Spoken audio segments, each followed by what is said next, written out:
Mga boss, ito po yung ating po mga affordable generators.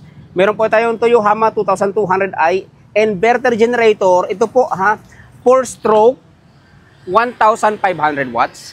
Ito naman po 2-stroke 800 watts. Ginagamitan po ito ng 2T oil. Per 1 liter guys na gasolina, kailangan haluan po natin ng 50 ml na 2T oil. Ayan 800 watts, 1,500 watts. Guys, ang presyo po nito 6,500. Okay?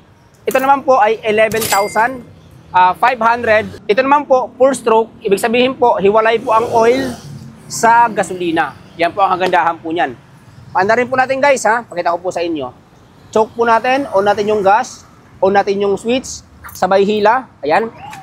Maandar na po yan. Dito naman guys, sa 2-stroke po natin, ayan. Kapag malamig po, ilagay mo na sa choke. Pag mainit na po, diretso na po tayo sa on. On yung main switch. Ayan, maandar na po yan guys Ayan. Load test natin guys para makita po niyo yung output. Kayang-kaya ng ating generator po Ayan, 720 watts po ito. Dito naman po tayo sa may kabila. 800 watts. Tingnan po natin kung kakayanin po. Ayan guys. Kayang-kaya po ng ating generator. 750 watts. 800 watts po ito. Kayang-kaya.